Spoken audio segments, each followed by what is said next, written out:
If there is one series that has remained my favourite for over 20 years, both in literature and video games, it is the Rogue Squadron series. Rogue Squadron is a series of games that I can play over and over again. I remember when I was younger, my best friend had a copy and I was quite envious. For years I coveted a copy but never bought one. It was not until the GameCube was released that I owned my first game in the series, Rogue Leader.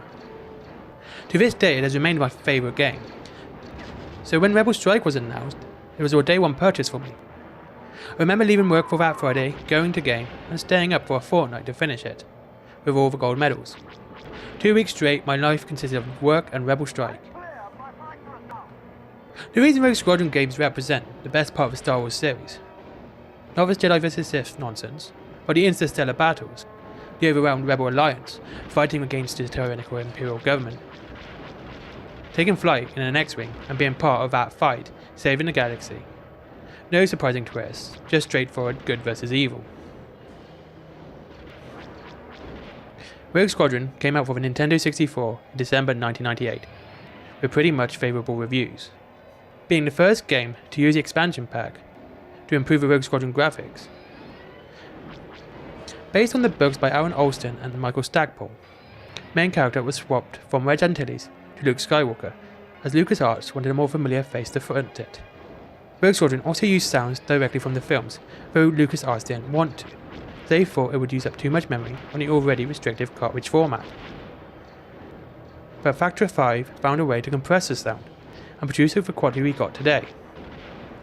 The method of compressing sound was also used in many Nintendo 64 games since. Of course, you cannot mention Rogue Squadron without Naboo Starfire being available prior to the Phantom Menace as a usable craft.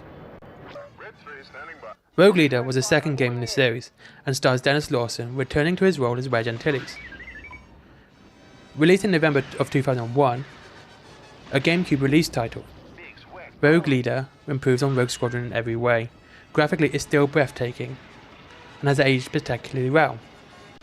Rogue Leader is the best game in the series, as the first mission has you destroying the first Death Star, and the final mission destroying the second one, cementing Rogue Leader in the original trilogy's timeline. Not only did the graphics improve, but so did the controls. This time they were far more intuitive, making full use of a GameCube controller, such as allowing the X-Wing and B-Wing to accelerate without closing their S-foils. The GameCube's power allowed far more enemies on screen at once. This is prevalent on the attack on the second Death Star, and the level is full of TIE fighters of all kinds.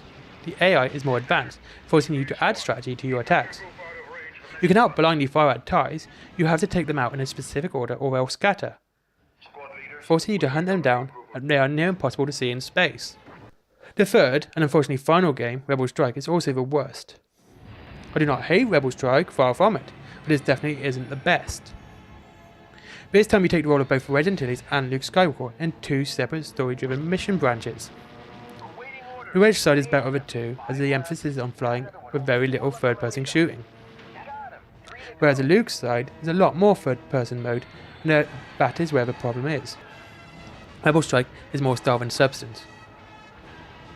Though Rebel Strike actually does use movie footage for cutscenes, for the Luke side, as cool as it is, it doesn't distract how mediocre the platform and third-person shooting is. But the vehicular combat is still amazing and plays to its strength. The best part is the bonus missions. The attack on the Executor, singularly the best mission in all the games, lifted straight from Return of the Jedi. You are the A-Wing that crashes into the Super Star Destroyer and brings it down.